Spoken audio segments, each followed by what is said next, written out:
evening, everyone. Welcome to the Carbon County Museum. Norm Tjeltveit is going to be giving us a wonderful presentation on Camp Sawtooth here. But before we get started, I just wanted to make you all aware of some things up and coming here at the museum. The first is our annual meeting that's going to be taking place April 24th. We're going to be doing an award ceremony. Lee and Charlie will be here playing music. So it should be a fun night if you guys want to grab those flyers on the way out the door. We're also doing our pint night over at Sam's Tap Room, where we'll have Kid Balance playing some music for us, and every dollar from a pint of beer sold goes towards us, the Carbon County Museum. And then we do have big news. If you haven't heard already, the Red Lodge Festival of Nations tribute is coming back this summer for the 75th anniversary of the Festival of Nations. We would really love to see the community get involved in whichever way you can, whether that's financial donations or volunteering.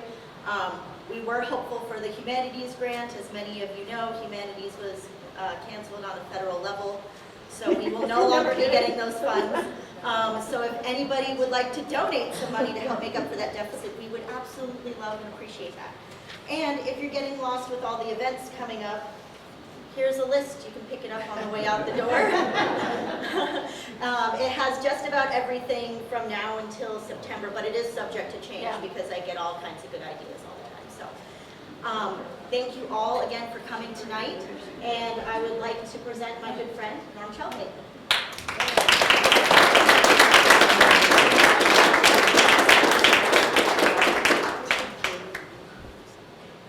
Becky, do you want to run the... Yes. We'll get back to slide one here to start.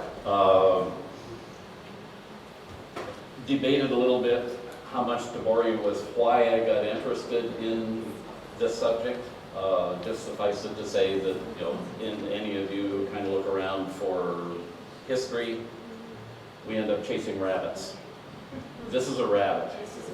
It was not necessarily something I sought out, but it was kind of evolved from some things that I found in family documents that kind of made me curious about F.I. Johnson and find out about Camp Sawtooth and a gentleman he corresponded with named Martin Mirabeau, and there are some kind of very distant family connections there with that as well. So anyway, and really this presentation is centered around the WGN radio staff visit to Camp Sawtooth in August of 1930. So I'm going to kind of start off with a little bit about F.I. Johnson himself, and then we'll look at the video and some of the other kind of broader historical things that led to the growth of dew ranching in the country, period, and locally more specifically. So, okay. Fun photo. This is an early photograph. This is 1923. Camp opened in 1922 after F.I. got back from adventures overseas. Next one. And there is F.I. And interestingly, in the collection here at the museum, this is F.I.'s hat. It was part of his estate that was, it's in the collection here. And it's kind of fun. I am not going to go anywhere near promising you that this hat is the one he's wearing here. But, and again, this is 1923, and F.I. lived here in Red Lodge until 1965. So, F.I. is normally what he went by. His actual name was Flavius Janssen Johnson. Born in Illinois, 1875. Pharmacy degree from University of Minnesota in 1896. He's in Miles City circa 1900, 1901. There's some interesting stories about him and trying to estimate the number of cattle swimming across the Yellowstone, and he feels woefully inadequate that it doesn't calculate with him. Newspaper article says he arrived in Red Lodge on August 20th, 1903. pharmacist. He's working for Red Lodge Drug. There's also, I believe, an artifact in the museum here, Johnson Drug Company, and that was F.I. Johnson.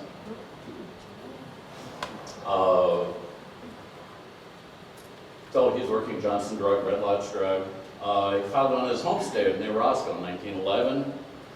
Obtained title in 1915. His homestead shared a partial border with that of Malcolm McKay Sr.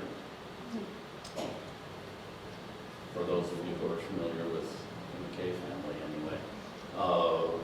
South of Roswell.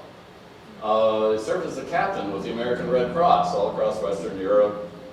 And again, this is where those postcards that I talked about came in.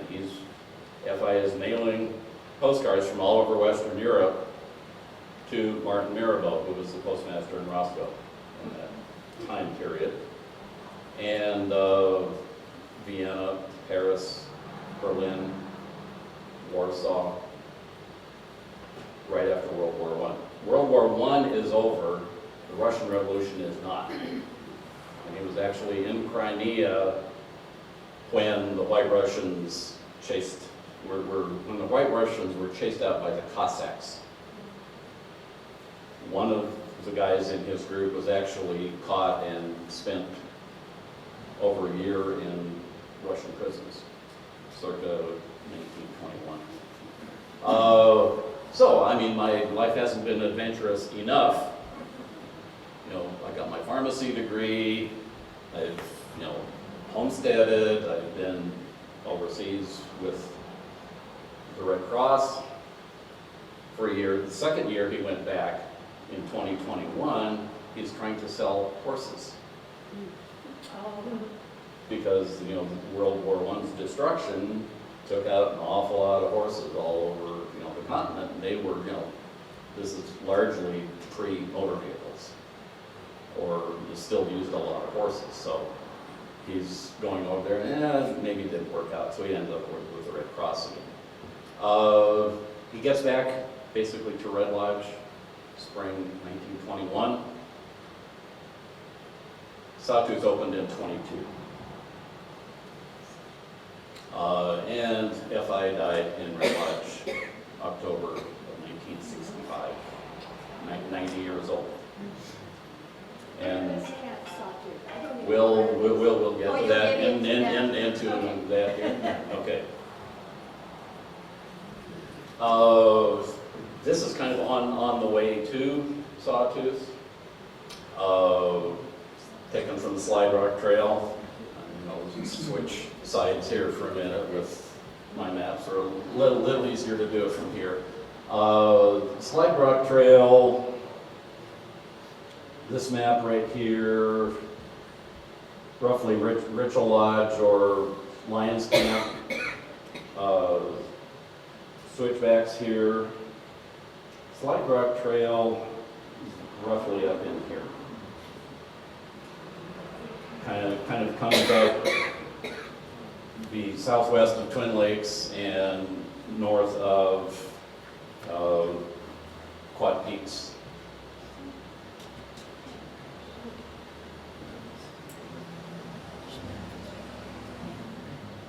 Okay, next one. This is a little further down. I think we skipped one there. Slide Rock. There we go. That's taken from the south, looking down towards Sawtooth. The camp itself was right in this meadow right here, right up in here. And for a couple of you here who know very well exactly where it is, if I'm wrong, yell at me or throw something in. But it's basically here. And again, this is, that's Tibbs Butte up here. And Sawtooth Lake would be over here. Deep Lake is going to be over here. So again, it's a little hard to see now. You can look at it afterwards. But Deep Lake is down here.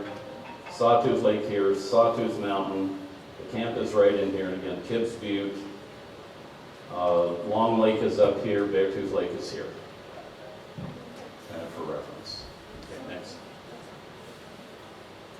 Again, looking down into Deep Lake.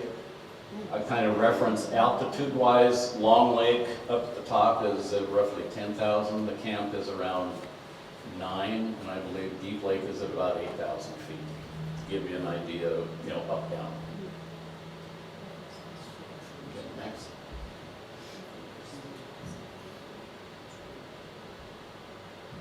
Okay. The kind of the larger history and how did dude ranching kind of come to the fore obviously starts with creation of Yellowstone in 1872. And a little more locally then we get to the railroads becoming active. Northern Pacific Rails get to Livingston in 1882, to Cinnabar in 1883. Again, Cinnabar, if you're not familiar with it, is roughly where the Devil's Slide is or where Electric was. They're all in the same vicinity, just south of Yankee Jim Canyon, about 10 miles north of Gardner. Interestingly, that's where the railroad stopped from 1883 until, well, and in between we have, the military taking over in 1886. Took 20 years to get from the railroad to get from Cinnabar to Gardner. Property in between was privately owned, and the folks that had that property basically said, "No, I don't think I'm interested in a railroad in my backyard." But 1903, the Roosevelt Arch is dedicated. And in this time period, this is how we get around in the park. Railroads bring you to the train station in Gardner. Concessionaires pick you up at the station, take you up to Mammoth in carriages. And that's where you stayed with the concessionaires. There weren't a lot of other options. So next. And this is fun. 4-horse coaching party in Yellowstone. And these are just some Haynes postcards. Personal vehicles are allowed into the park for the first time in 1917. Again, and I chuckle. Auto stages, Yellowstone Park. They're not automobiles, they're auto stages. This is, instead of a horse-drawn stage, now we're in an auto stage. Again, this is how the railroads and the concessionaires are dealing with, this new advancement where folks are going to be able to, they can come into the park on their own. That's a novel idea, but we're going to lose money here. Okay, next one. Of course, then about the same time, we end up with World War I. There are a lot of people who, okay, we can't travel to, or I'm not comfortable traveling to Europe. The grand European tour. Well, that doesn't sound like a good idea right now. So we still want to go enjoy ourselves, so we're going to travel someplace else. A couple years later, 1926, the Dude Ranch Association was formed. First meeting was actually, I believe, in Bozeman, summer of 1926. And obviously next year will be their centennial. And their meeting will actually be in Billings, I believe, in January next year, celebrating their centennial. 26 members in 1926. 1928, there are 86. By 1935, there are 114 in Montana and Wyoming. So a lot of growth within dude ranching in that time period. One of the other things to kind of interest in this period is that a lot of the dude ranchers, at least in this area leading up to formation of the DRA, would regularly, individually and together, they traveled to big cities. They went to Chicago, they went to LA, they went to New York and Cleveland and all over the place. Lots of interesting news articles about going to Chicago and working with the railroads, even prior to forming, the Dude Ranchers Association. Okay, next one. This is mid to late 20s. I don't know exactly, I think it's noted, I think 29. I don't know if it's 1929 or if this is photo number 29 from this particular photo studio, but this is one example of the booth that the locals had at Outdoor Life magazine, big outdoor show in Chicago in the 20s. They regularly had 300,000, 400,000 people attending these week-long outdoor shows in Chicago. Yes? So my folks are partners at the Beartooth Ranch. Okay. So, just as a sidebar, I was going to say this at the end.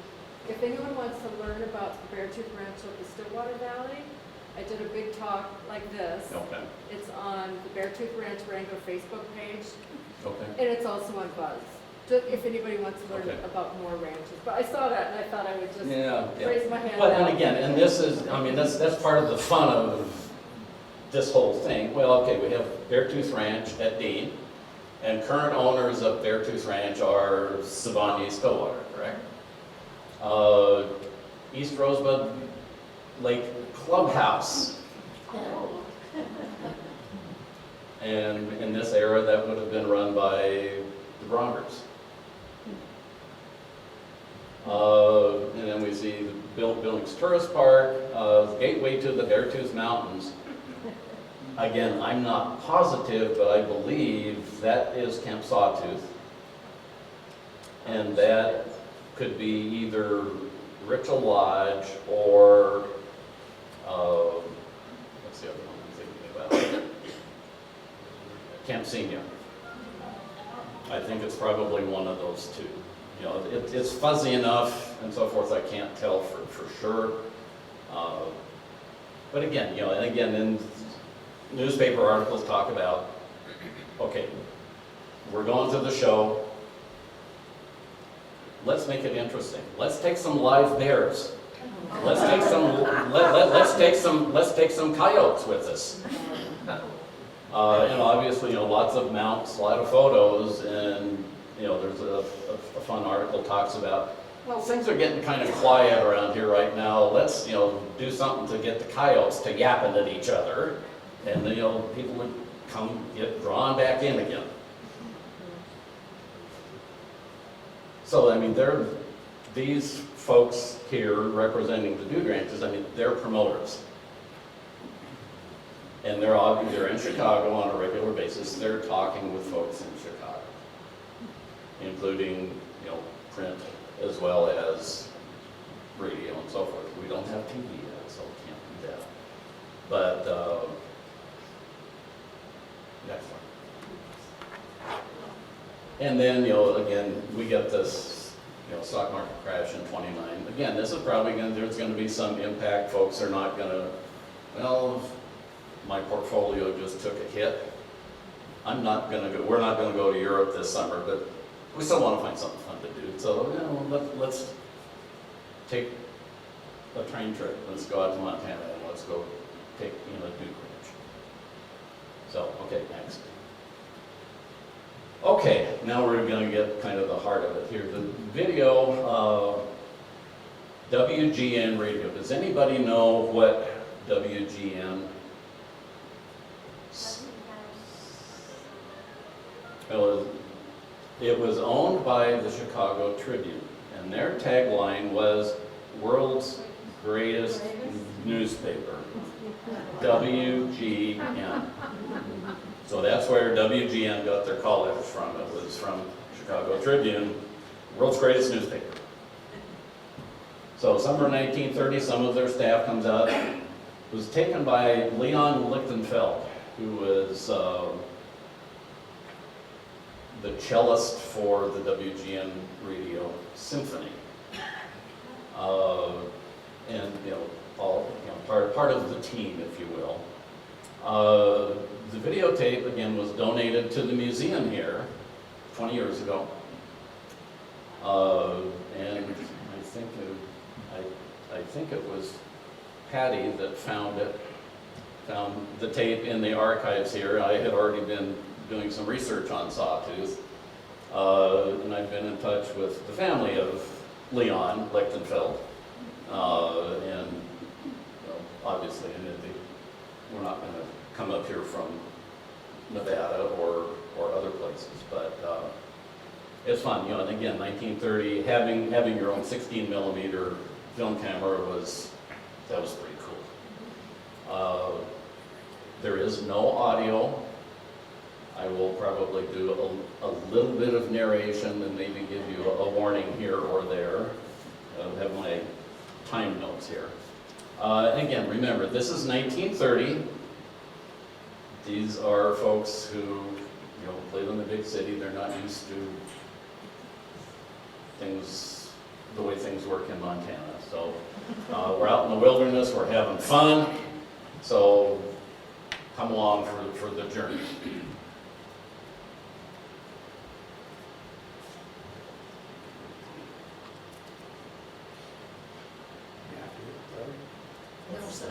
It's coming along. I asked the same thing when we were checking it earlier. What happened? There she Yes, is. PowerPoint, it'll do that too. Dudes and mutes.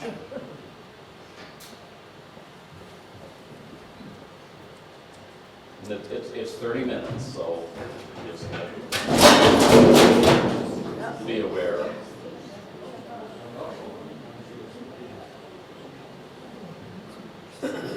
Henry Selinger was the music director and program manager, also the Chicago Symphony and the Great Hotel Concert Ensemble. Quinn Ryan was an announcer. He announced the Rose Bowl. It included Notre Dame's Four Horsemen last game and the first regular season Chicago Cubs baseball game broadcast. Carl Myers was an engineer, initiated two-way calls to police cars. And last will be Leon again. He's jealous with, and he's our videographer for the day. WGA.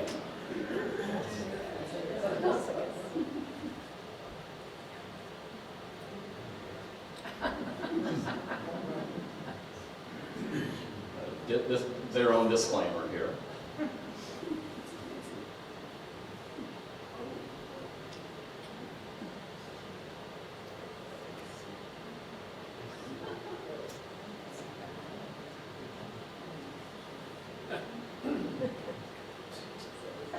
And somewhere, if you notice, something got flipped with the video because the numbers are backwards. But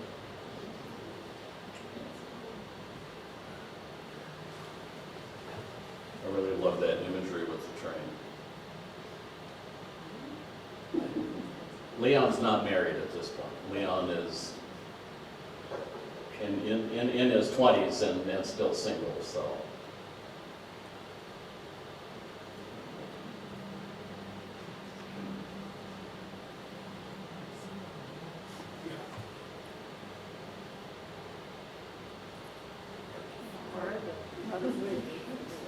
They're on the way.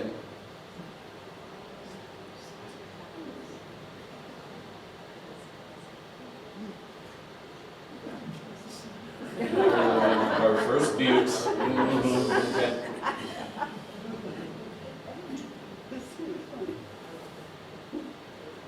Butte, Montana, right? Getting closer.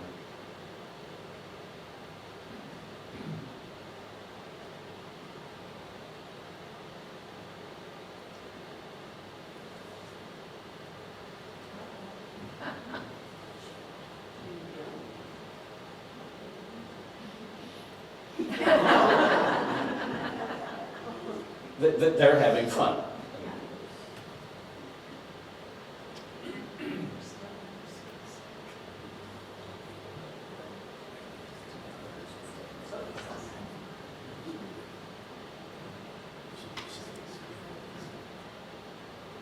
If we're a little less jerky, maybe we can figure out exactly where this is, but yeah, it's okay that we don't know, as far as I'm concerned. This is before optical stabilization. Yeah.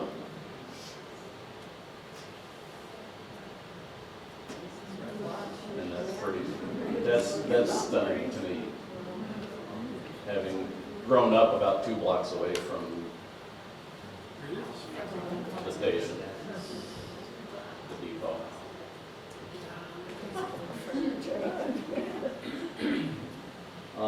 Edgar, mayor at the time, Edgar Allen, was also a pharmacist, so there could have been some connections there.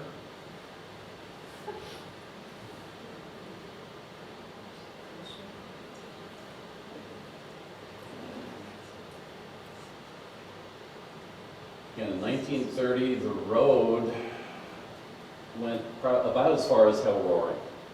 I believe it was extended from around, say, Ritual Lodge up to Hell Roaring, I believe in 1929. And there's FI with his hat. Doing a little bit of packing. And that's kind of where I think I got the screen grab from earlier.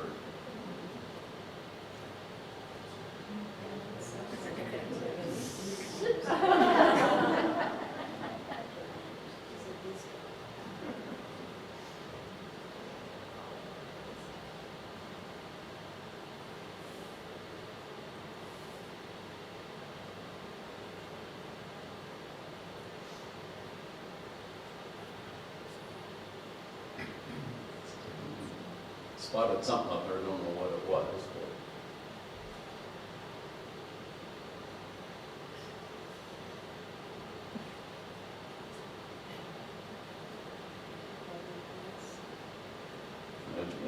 But, the riding pants that a lot of them are wearing. Yeah. A little different than what we might see today.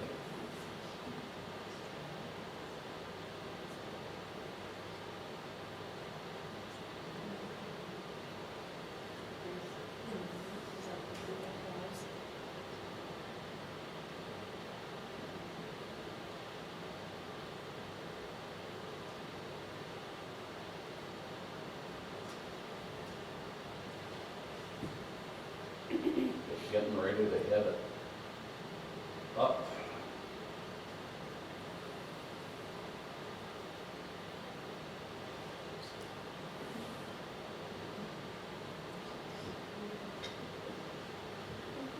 Again, there were many stories about FI's ability to spin a yarn, if you will. It was quite a storyteller. Systems the boss, Ed Nordstrom. Now I talked with Wally, and he's kind of scratching his head. I'm not sure about this, but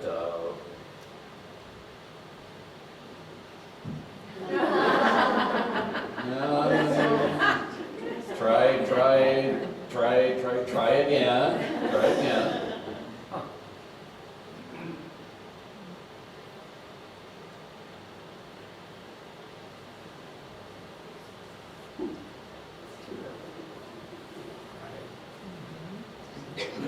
On the way out.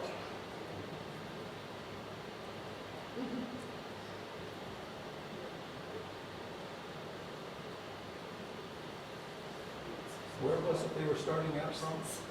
I believe probably, and again, I don't know whether it was close to, Ritual Lodge or where, Lions Camp is currently. Probably close to finding out. Are they going up the main for it? Yeah, they're on the main fork. Either there or maybe closer to Hell Roaring or roughly maybe MK in that area. Again, there are multiple here. I mean, if this is lunchtime, it's probably somewhere near Mirror Lake. Going up the trail that they used at that time.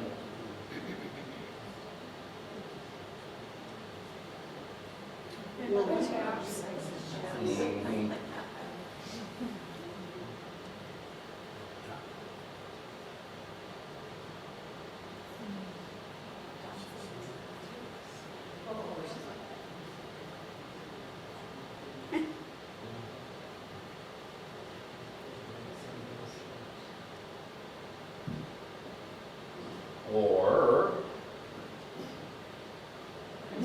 Or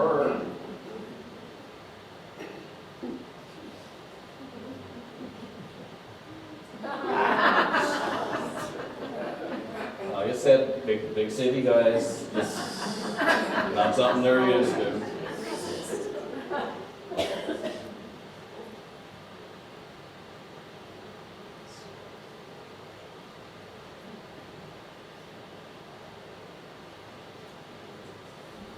Again, my guess is that's probably Quad Peaks.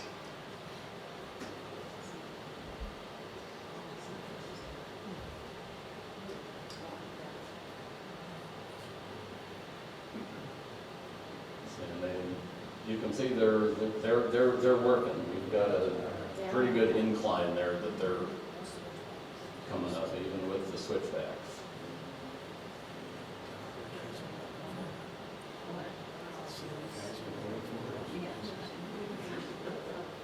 That would be exciting even on foot. Yeah.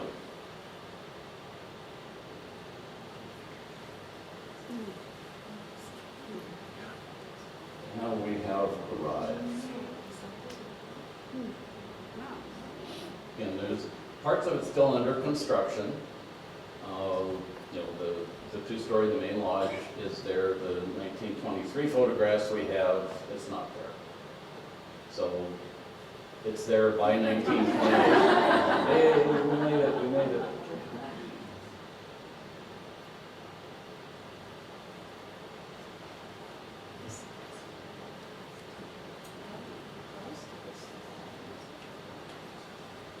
Again, this is probably roughly 25th of August in that range, so you know, there's not, there is a little bit of snow, but it's not overwhelming at this point.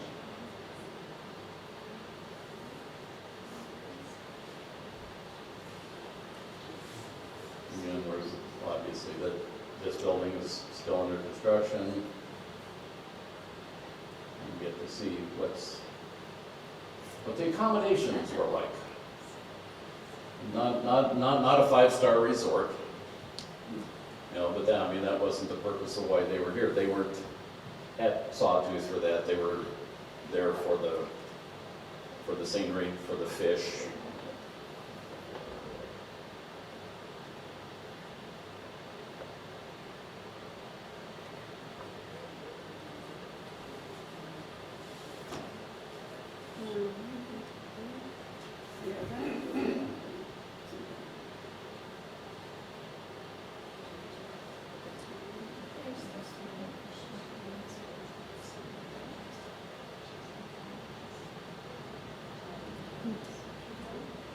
Again, I think a couple of them may have brought spouses. I think there were 2 or 3 ladies here, and you know, I suspect there were probably folks with the railroad along on the trip as well.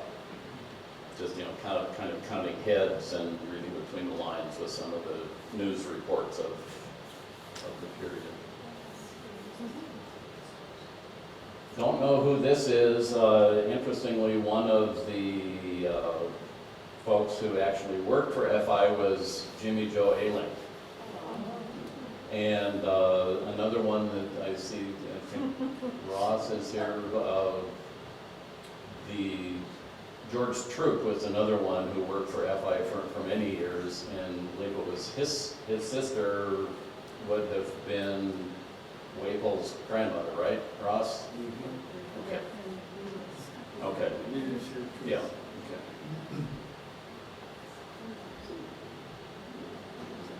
Oh no, we're out. I think this one is, the Stockade. You know, Stockade Lake is to the north of the camp.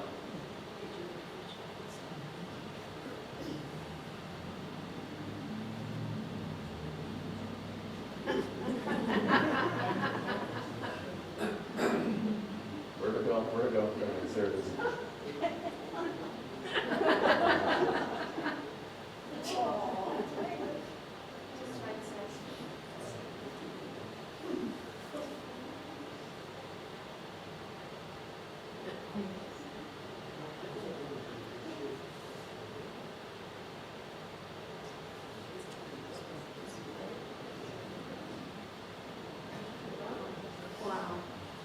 Keep dropping them in. It's full. There's a Nordstrom family photo from about 1936 of some fishing up there. Okay. And the fish were all about 3 times that size. Yeah. Yeah, and the fishing up in this area in, in some of this time period was pretty stunning. Again, I think the, Outdoor Life had a national competition for largest eastern brook trout. Was taken from this area, 6 pounds, 14 ounces, I believe, 23 inches long. And again, and even,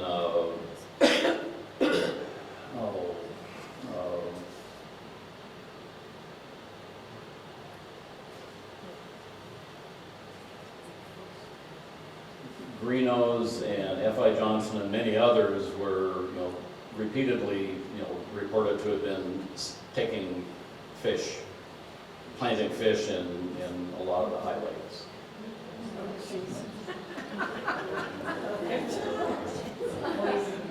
Dancing around the campfire.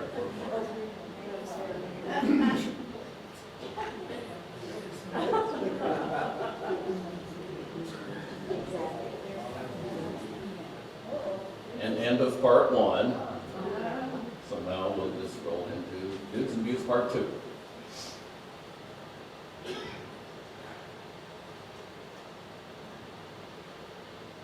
Yeah, and there are lots of lakes, well, in the high country period. I mean, let's be realistic, but right around Sawtooth, there were, quite a number that they used on a regular basis.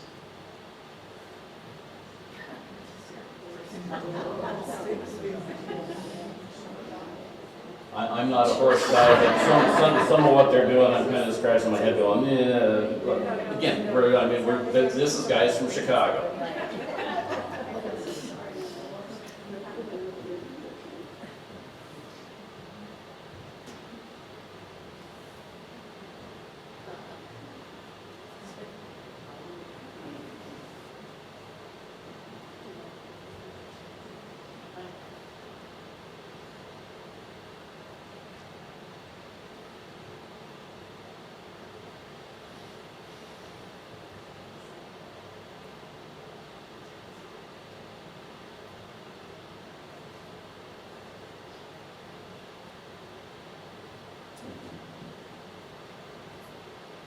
Stockade Lake is west and south of the camp.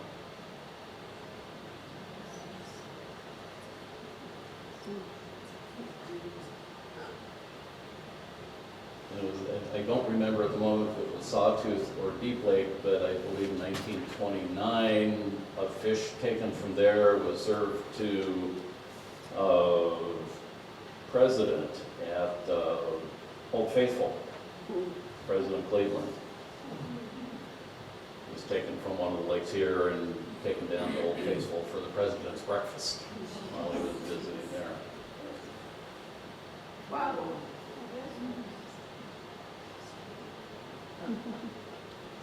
Hope they're hungry. Get a dozen folks at 9,000 feet, out all day. Probably breakfast and dinner, or dinner and breakfast anyway.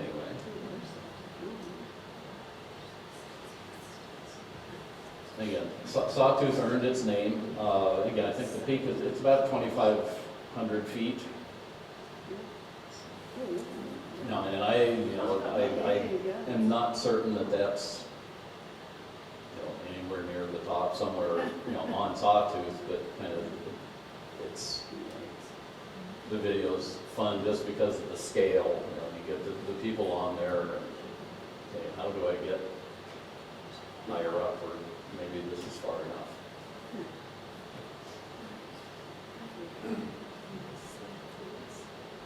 That's still a pretty good descent when you just look how they're gingerly picking your way down, and perspective with the trees down there towards the bottom. It's leather-soled shoes. yeah. Oh boy. Sometimes almost more work going down than it is going up.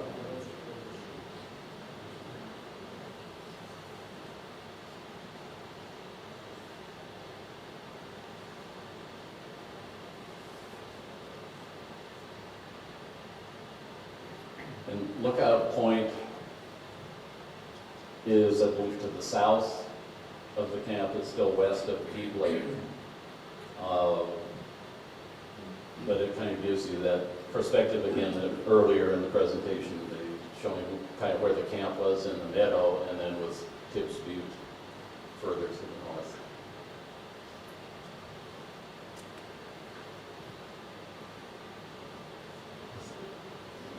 We believe it, though, you know, even in August doesn't make any difference.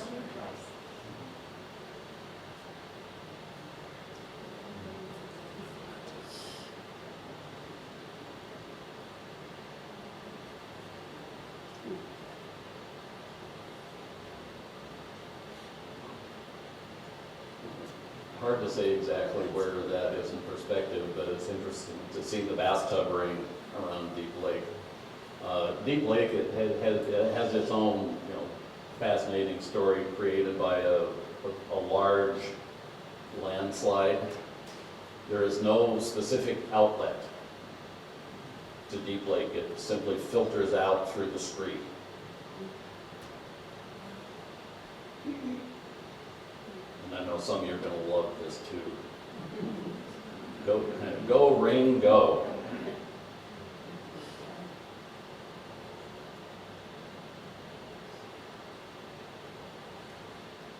And I haven't been able to learn anything about Bill West.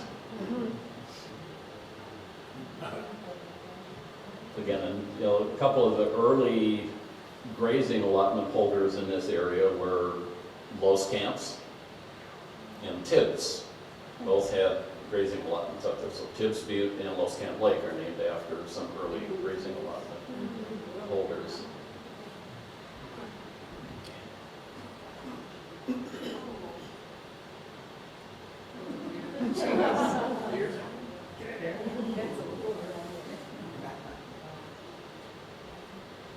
One guy, one dog, 2,000 sheep.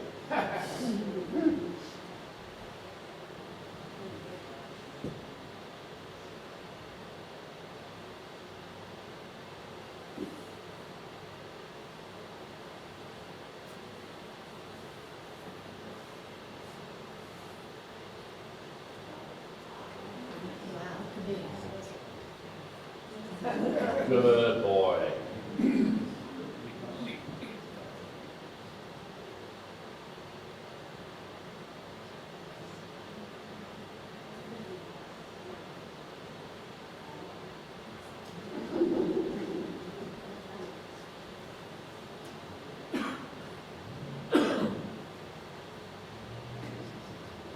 I think there are a few of you here who have been down into Deep Lake, and my understanding it is down into Deep Lake.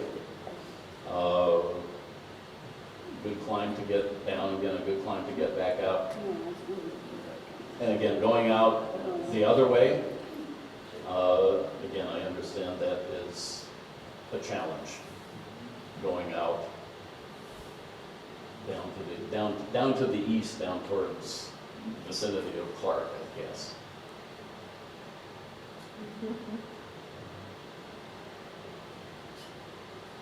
But it's still, at least at this time, it was still really good fishing.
Not lots of entertainment, probably, again, but FI was wonderful at telling stories. You know, they had horseshoes, I'm sure, you know, somebody probably had a guitar or a banjo or something. Sit around and tell stories. There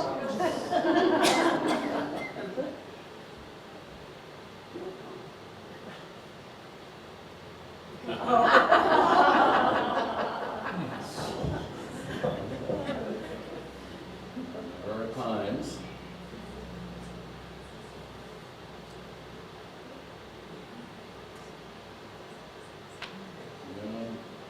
Be careful.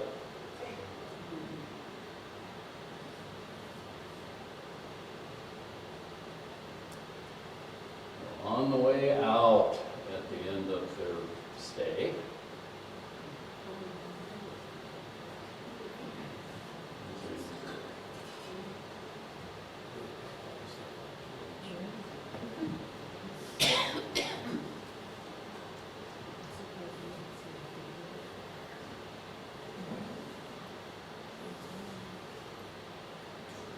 again, a number of familiar names probably for us in the neighborhood anyway, but some who worked or were regular visitors.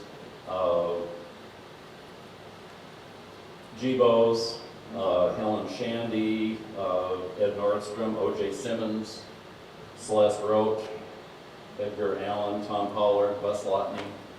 They're all mentioned, you know, at various times, you know, through the years with FI and Camp Sawtooth. Again, Jimmy Joe Ailing, it's mentioned in his obituary that he worked at Camp Sawtooth.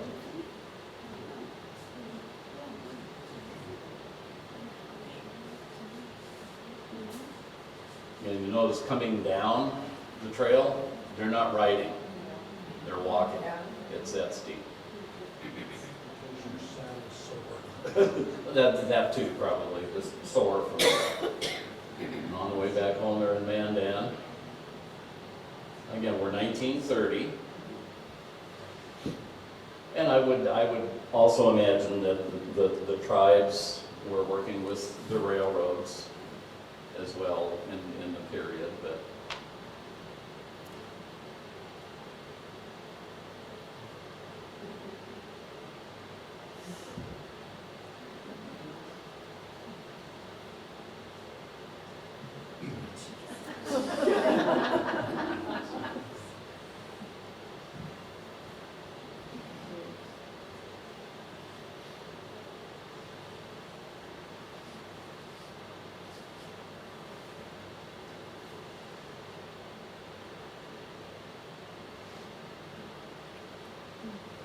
on the way back home, with the North Coast Limited, the Mandan.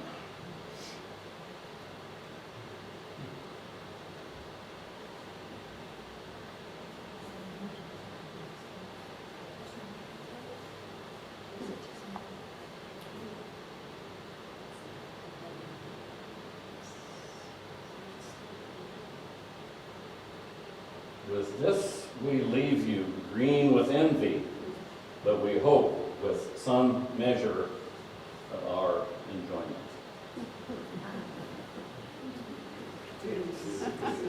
Dudes.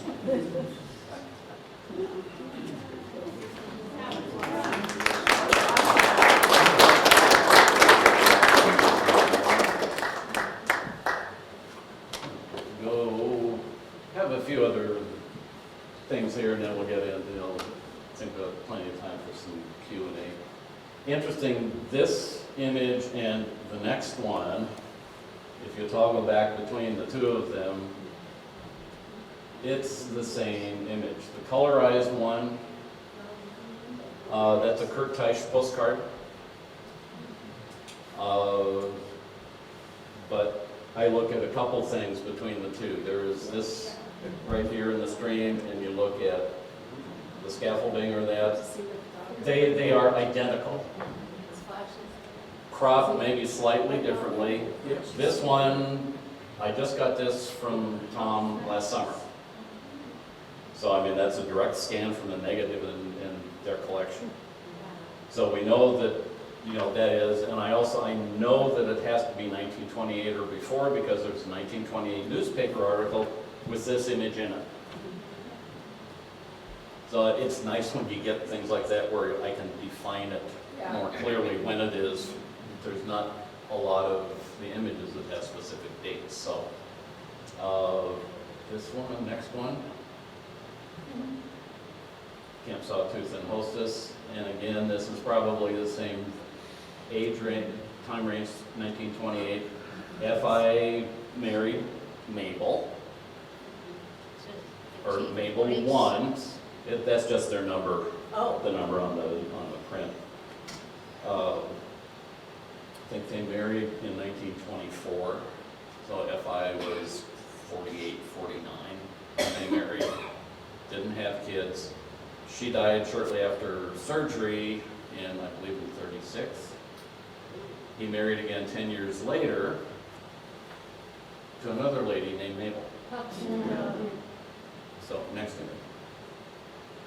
Again, here's kind of some of the crew, and again, you know, this one is really nice because, you know, if you get it on screen the right size, at least with the scanned image, you can blow it up and maybe identify somebody. F.I. and Mabel, you know, I believe that's Mabel. I'm sure this is F.I. right here. The rest of them don't know. But, you know, with some detective work, might be able to figure it out. Next one. And this is looking to the north, a little bit to the east. Again, the meadow there, the camp is kind of at the north end of the meadow. Here's the main lodge, if you will. And there's an article that's in the binder I have over here with a number of newspaper articles. There's a central post in there. Cross-section of it, they believe the tree was, I think, 320 years old, was their estimate, by counting rings that went in the center of the lodge. Next. Again, this is from Lookout Point, again, which is to the south. This Tibbs Butte is up here. You can kind of you can see the buildings right back in here by the stream. So that's where the camp was. Again, that's about right around 9,000 feet, maybe 8,700. Next. And again, you know, Camp Sawtooth was, you know, the one that I was, you know, most interested in, but there were lots of other camps in the neighborhood. West of Red Lodge, Alpine Lodge, based at East Rosebud, which is, I think it's the homeowners, the main lodge up there. We used to have the store in it that we could all pop in and get something when we visited. The T.O. Bar, actually Alpine and T.O. Bar were both run by Rogers at different time frames. Lazy Yale, Pinecrest, and Timbercrest. And they are both between here and East Rosebud. They operated at different times. And again, I believe am I right, Patty, that is Pinecrest? There is a beaded hat band in the collection for Pinecrest, Dude Ranch. And again, I haven't done much research on either one of these. The Lazy L, there's plenty. The T.O. Bar, Alpine, those, you know, there is a lot, but there's more that can be looked at. If not by me, somebody else would be getting this. So next one, between here and Cook City, Camp Sawtooth, Piney Dell, Rachel Lodge, Camp Beartooth or Beartooth Lake Lodge, the L-Bar-T, B4. Again, a lot of familiar names there, and interestingly, and I think I mentioned earlier that F.I. Johnson, John Bronger, Ed Eicherman from Camp Beartooth, and Senia Hart, related to Camp Senia, are all members of the Dude Ranchers Association Hall of Fame. So there were a lot of folks who were influential within the Dude Ranch movement who were right in the neighborhood. You know, and what, I mean, you know, and I'm not even counting, well, okay, you know, Al Cronquist, you know, Camp Senior, J.C. Siegfried, again, was, you know, a lot of people credit him as probably the primary one responsible for getting the Beartooth Highway built. Getting that through Congress anyway, the act to allow that to be built. Ritchell, Herb Ritchell, again, was very active in DRA. O.H.P. Shelley was the editor of, I believe, Carbon County News at the time. Roy Haycox, Beartooth Lake Lodge, Dominic Marino was involved with that as well, and some of you remember the Marino Curio Shop. At least some of us do. I've been fortunate enough to find a number of pieces, and they're great fun. They were made out of juniper. Table, you know, lamps and little tables and incense burners and candle holders and pen holders, and it was wonderful to go in there and smell that juniper. And actually, I actually have an unopened pack of his original incense, which is, I want to, but I don't want to open that up and use it, so if you know what I mean. The LBRT, and again, Chris Warren has wrote a book about Ernest Hemingway's adventures in the Beartooths, and he'll be back here in October. He was here, gave a talk a couple of years ago. But the LBRT, Nordquist, and the B4, Fred Garlow was the grandson of Buffalo Bill Cody. And he later, you know, sold the B4 and moved to another ranch that was up, I believe, on the North Fork of the Shoshone outside of Cody. So the next one, then we go a little further west over in the Stillwater County, Beartooth Ranch, at Eicherman and the Langstons later, Beehive Ranch, the Flying H, say Aaron Clark, Swinging H, Helen Hereford, the 4K is on the National Register of Historic Places. That history's been done. Park Hill, or P-Lazy B. I'm going to be focusing on this one next. I have been in contact with a family whose parents actually met on a Park Hill tour in 1936. They stayed at the 4K that summer. The next year they were down further on the Stillwater. But they've recently found a photo album from their parents' trip in 1936 with over 300 pictures. Wow. So that will be fun to get that at some point and explore that. But the other interesting, fascinating one here is the Swinging H and Helen Hereford. Operated, I believe, from 29 to 37. It was Helen and her sister and brother-in-law.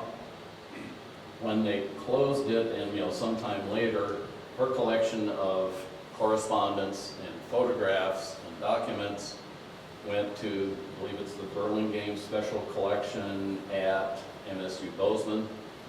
There is over 9 feet of records there for someone to dig in and write the history of the Swinging H and Helen Hereford. One of the fun stories with Helen was that she was acquainted with someone in the Levi Strauss Corporation at about the time that they were starting to manufacture women's jeans, and asked for her input, and she gave them some input.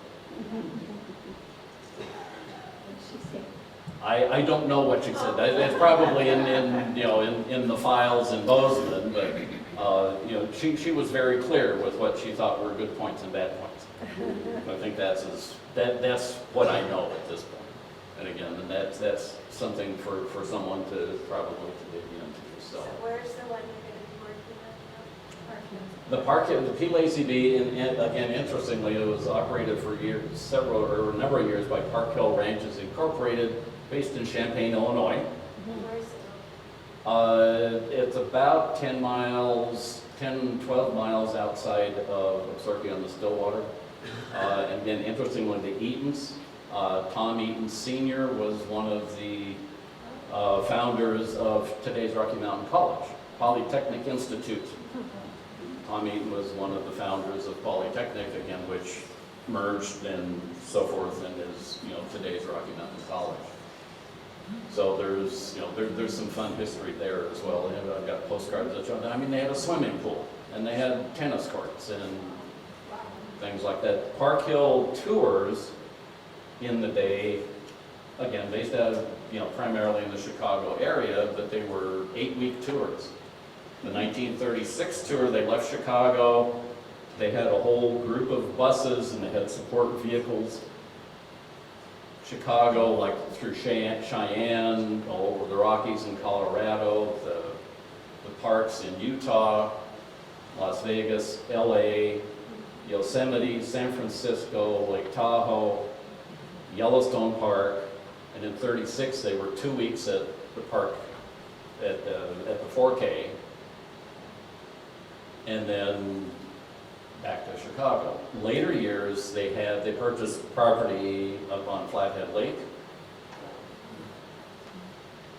Girls went to Flathead Lake for 6 weeks. The boys went over on the Stillwater for 6 weeks. They met together for one night for a rodeo, and the boys went to Flathead Lake and the girls spent 2 weeks down on the Stillwater. But they were 8-week-long tours, if you will. So, again, and we're talking, this is 30s. This is a little after the WGN visit in 1930. So, next one, I think that's the last one. Thank you all for coming. If you have any information about Sawtooth or any of the others I've mentioned, I'd love to hear about it. If nothing else, can pass it on to somebody else that's interested. I'm fond of saying from my days of doing a fair amount of training, knowledge isn't knowledge until you give it away. It's not my information, it's information to be shared, whether it's in a format like this or in print or however you want to do it. But please consider joining the museum. This presentation is built around that video, which is part of the collection. FI's hat is part of the collection here. There are lots of other information, artifacts, things like that for research, for enjoyment, and so forth. And even if you don't join, consider a contribution. And also, if you have anything else that may be of other local or historic interest, please think about contributing those artifacts or photographs or documents. Again, the history, it's important to try to keep it together where it's accessible instead of ending up in a landfill or an auction or something like that. So, questions? Did I hear you say that the buildings got dismantled in 1943? No. Oh, The camp operated, again, the focus here was up to about 1930 oh. with the trip. F.I. Johnson owned, I don't know for sure if he operated it every year until 1951. There's a newspaper article, I think it's either 50 or, I will verify here. I believe it was June of 1950 that he sold it to the Amundsen family. And those of you who may or may not be familiar, how many of you have ever watched Back Roads of Montana on PBS? Most of you probably have. Al Amundsen is Bruce Amundsen's dad, and Bruce sings the theme song to Back Roads of Montana. I've talked with Bruce. He's got photographs of Camp Sawtooth when they operated it. So that was from 51, newspaper article, June 1950. So let's say from 22 through 49. And whether he operated every year, I don't know. but 1950, probably roughly through 1956, the Antonsen family. 1957 to 1965, the Bradshaw family operated. Gary is here. We've shared a number of fun stories about wonderful summers at Sawtooth. So, and then in 65, again, there were a number of things kind of conspired, and, that was the last summer that it was operated. And then understanding is roughly circa 1974, service went in and raised the buildings. And I mean, it wasn't uncommon in that era and in decades since, when there are buildings, there are liability issues and, and other things. And if we're saying, circa 1970, this is still prior to Wilderness Act. In the area, a lot of it down there. I mean, it is part of the Shoshone National Forest, which was the first national forest in the country. So, yeah. So, I mean, it has a pretty reasonable history. It goes, say, from 1922 to 1965, especially when you are, essentially on someone else's land. And it's another one of those things I would love to see. I believe, the permit files are supposed to be permanent records. But, okay, where are the permanent files for a closed operation from 60 years ago, going back to, 100 plus years? Where are they? Are they in Cody? Are they in, Cheyenne? Are they in Missoula? Are they here in Red Lodge? Don't know.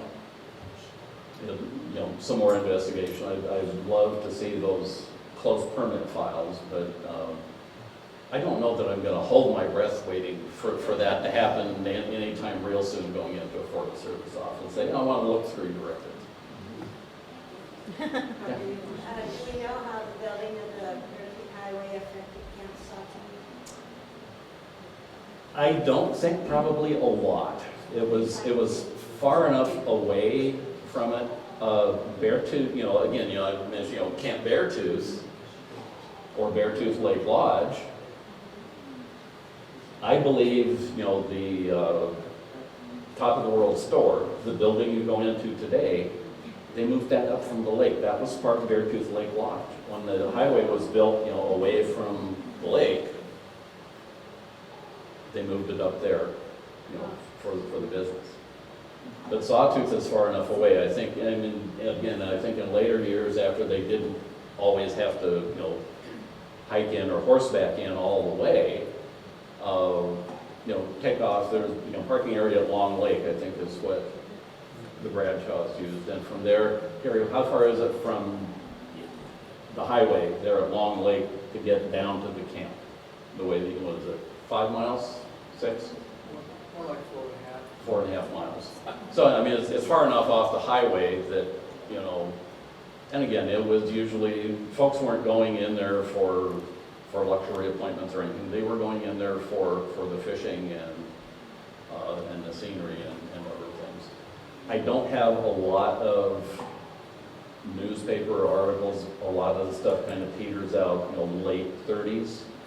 It probably had an impact, and then again, you get later again in 1930, World War II, and other things probably had an impact on numbers of visitors and so forth.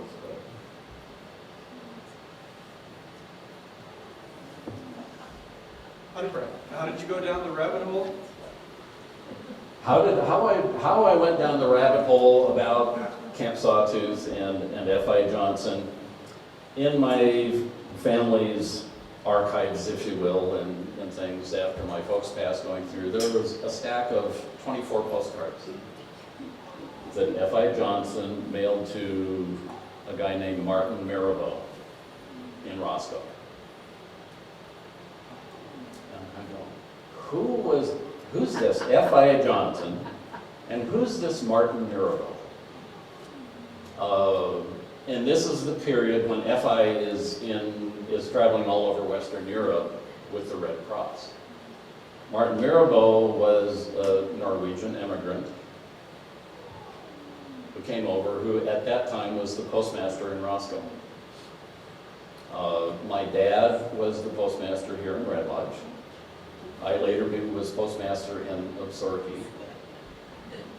So, again, I got curious, and again, you learn things you didn't know. Martin Mirabeau, again, Norwegian immigrant, came over with two of his brothers. I think they came at different times. One of Martin's brothers was one of the witnesses on my grandfather's naturalization application.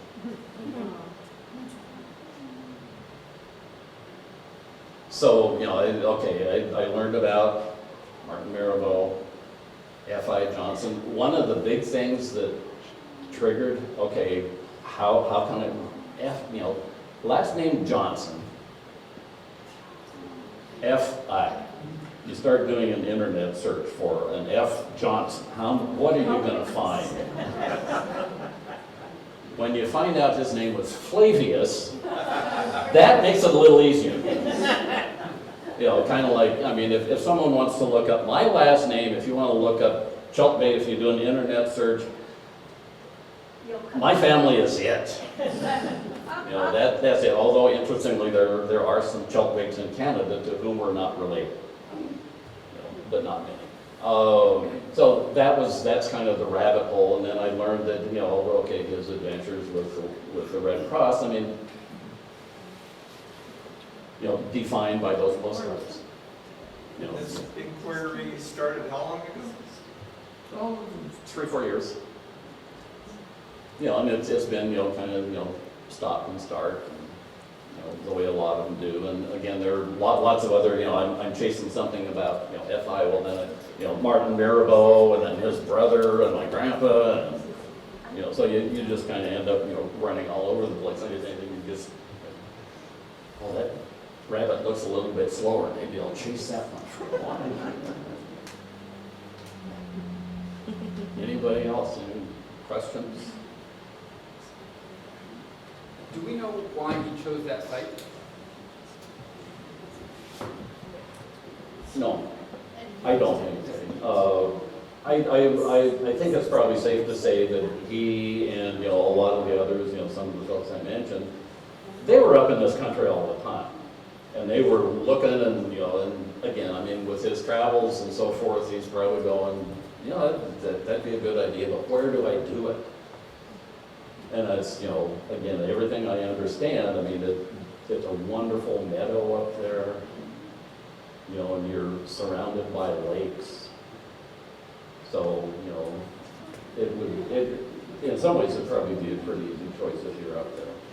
Again, and it's kind of fun too. One of the things I did was, my bigger map over here, if you want to look at it later, I can point out lots of things on it.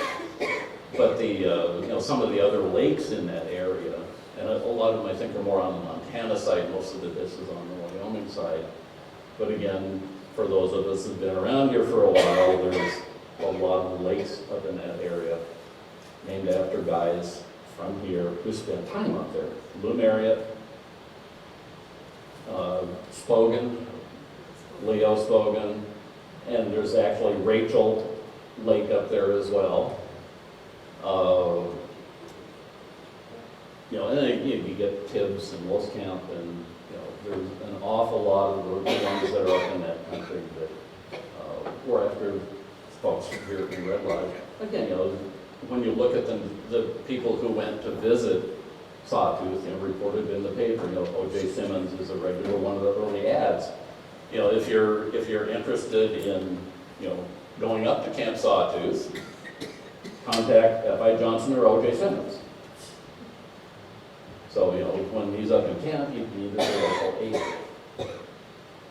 So, there's just, again, there's 1,000 things, I'd love to know the answer to that question, but again, there's a couple other interesting things later. In 1951, I believe, I didn't bring a copy, Red Lodge High School, English class, did interviews of locals, and one of the ones that they interviewed was F.I. Johnson. And again, that's a piece that's in the collection here in the museum. And my brother, who was researching some other history stuff, he's the one that found it. And then there's also, I think it's a 1961 Carbon County News article, interview with F.I. about some of his adventures in his time. According to say in 1961, he's 85, 86 years old, but still hale and hearty, and again, in the collection here, courtesy of Flash's portraits, there's a March 1965 portrait of F.I. Does not look like the man is 90 years old. So there's, again, if you want to look, there's some fun newspaper articles, things I didn't talk about. There's various maps here. Quick shout, there's a few copies here, courtesy of our cartographer friend, Ralph Saunders, kind of showing the area, Deep Lake, Sawtooth Lake, and it's kind of fun. The camp is not far off of what is today's, is it the Beartooth National Recreation Trail. It takes off, I think the head of the trail is up by Gardner Lake. Yeah. That's not the easiest way to get down to it, though. No. As Brett knows, the location is better to come in by Long Lake area. Right. Otherwise, you've got quite a bit more climbing to do to get up to Gardner. But there's two different routes down to the lake. And if you were to go by Stockade Lake, you can go back, go north and curl around by Stockade and then come back out also over there. Yeah, there are lots of different ways to get. And, or you can go right up the valley and go right over. But it's interesting that the Stockade, the last time I was there at Stockade Lake, the Stockade was still there. That's right. So if you ever get down there and you want to look for it, it's on the east side of the lake, not far from the trail, just slightly off the trail, and it's right on the edge of the timber there. And there's not a big stockade, but there's a significant number of where they had built it up with logs and stuff, and that's what this stockade. Yeah, again, and there's, I mean, the stockade up there, there's, amazing stories about that. There's, and I think, Brett, you wrote an article about, the slide that created Deep Lake.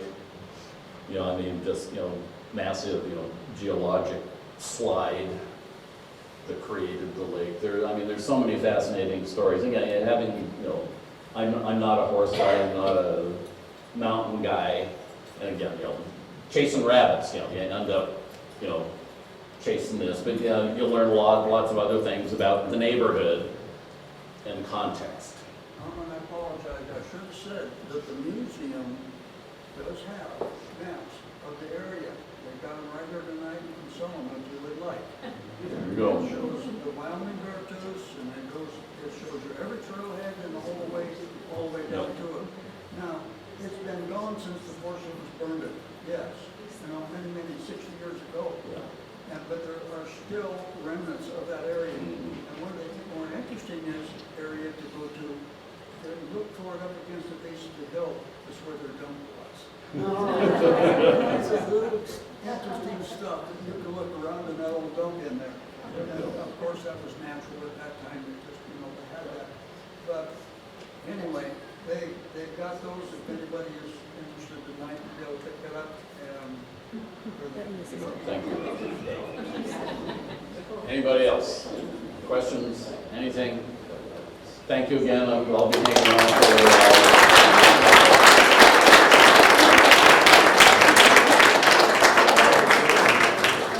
Put that away.